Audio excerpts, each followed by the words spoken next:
हा व्हिडिओ आत्ता अजिबात बघू नका. जेव्हा तुम्हाला निवांत वेळ असेल तेव्हा बघा, कारण गोष्टी समजून घेण्याच्या आहेत.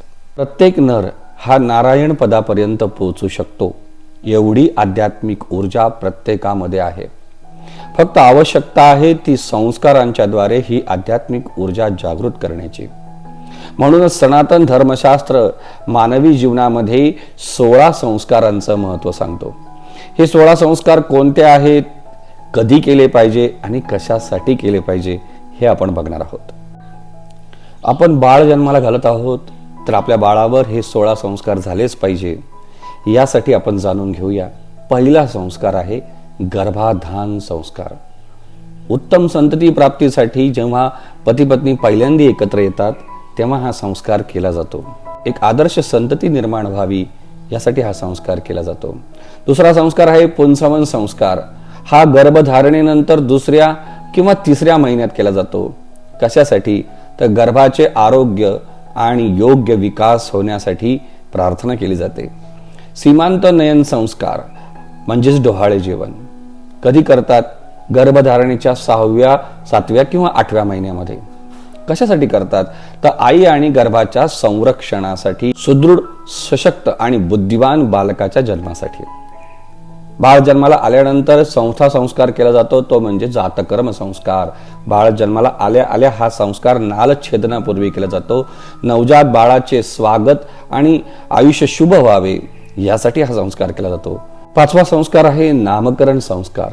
जन्मानंतर 11व्या किंवा 12व्या दिवशी हा संस्कार केला जातो. बाळाला एक सुंदर असं अर्थपूर्ण नाव द्यावं, त्यातून त्याचा व्यवहार सिद्ध व्हावा यासाठी धार्मिक पद्धतीने हा विधी केला जातो. त्यानंतर 6वा संस्कार आहे निष्क्रमण संस्कार. हा संस्कार बाळ 3 किंवा 4 महिन्याचं झाल्यानंतर करतात. बाळाला पहिल्यांदी घराबाहेर आणतात, सूर्याचं दर्शन घडवतात, निसर्गाचं दर्शन घडवतात आणि ग्रामदेवतेंचं दर्शन घडवतात. 7वा संस्कार आहे अन्नप्राशन संस्कार. हा संस्कार 6व्या महिन्यात करतात. बाळ 6 महिन्याचं झालेलं आहे आणि आईचं दूध सोडून पहिल्यांदा काहीतरी खायला लागलेलं आहे. त्यावेळेस 6 प्रकारचा रस हा बाळाला साठवला जातो. त्यानंतर 8वा संस्कार आहे चूडाकरण किंवा मुंडन संस्कार. बाळ 1 वर्षाचं झाल्यानंतर हा संस्कार करतात. शारीरिक आणि मानसिक शुद्धतेसाठी हा संस्कार केला जातो. 9वा संस्कार आहे कर्णवेध संस्कार. साधारणतः 1 ते 5 वर्षामध्ये हा संस्कार केला जातो, म्हणजे कान टोचणे.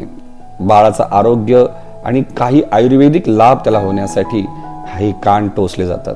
त्यानंतर 10वा संस्कार आहे विद्यारंभ. बाळ 5 वर्षाचं त्याच्या आसपास झाल्यानंतर त्याला शिक्षणाची गोडी लागावी यासाठी त्याचा हात धरून गणगणपतीची पूजा, सरस्वतीची पूजा करून ओम पहिल्यांदा लिहून त्याला अक्षरांची ओळख केली जाते आणि इथूनच त्या बाळाच्या शिक्षणाची सुरुवात होते. 11वा संस्कार आहे उपनयन संस्कार. यालाच मौंजी बंधन असं सुद्धा म्हणतात. कधी करतात? तर बाळ 8 वर्षाचं झाल्यानंतर. कशासाठी करतात हा संस्कार? तर त्याला आता शिक्षण घ्यायचं आहे, त्यासाठी त्यांनी ब्रह्मचर्य पाळलं पाहिजे. गुरुग्रही राहून, गुरुकुलात राहून संपूर्ण शिक्षण घेतलं पाहिजे. या ठिकाणी जीवनाचा पहिला आश्रम ब्रह्मचर्य आश्रम सुरू होतो. नंतर आहे वेदारंभ. गुरुकुलामध्ये हा संस्कार केला जातो उपनयन झाल्यानंतर आणि या संस्कारापासून त्याच्या शिक्षणाची सुरुवात होते. 13वा संस्कार आहे केशांत. ब्रह्मचर्य आश्रमामध्ये ब्रह्मचर्याचे नियम पाळायचे असतात आणि त्यावेळेस शृंगार करायचा नसतो. त्याने फक्त आपल्या शिक्षणावरच लक्ष द्यायचं असतं आणि अशा वेळेस त्याचे केस हे वाढले जातात, मोठ्या जटा होतात आणि शिक्षण पूर्ण झाल्यानंतर पहिल्यांदा त्या जटा कापायच्या असतात. त्याला केशांत संस्कार असं म्हणतात. साधारणतः वयाच्या 16व्या वर्षी पहिल्यांदा ह्या जटा कापल्या जातात. 14वा संस्कार नंतर करतात, तो म्हणजे समावर्तन संस्कार. कधी करतात? शिक्षण पूर्ण झाले, गुरुकुलातून तो आता स्नातक म्हणून बाहेर पडलाय आणि आता विवाह करण्यास तो योग्य झालेला आहे.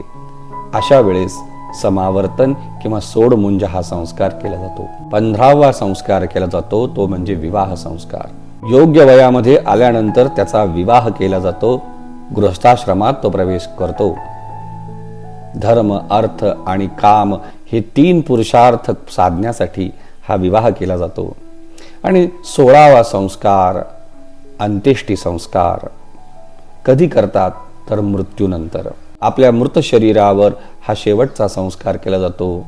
त्यातून आत्म्याची सद्गती साधली जाते. संक्षेपाने सांगायचं म्हणजे जन्मापूर्वी 3 संस्कार आहेत, बालपणात 6 संस्कार आहेत आणि शिक्षण काळात 4 संस्कार आहेत. गृहस्थ जीवनामध्ये 1 संस्कार आहे आणि मृत्यूनंतर 1 शेवटचा संस्कार आहे.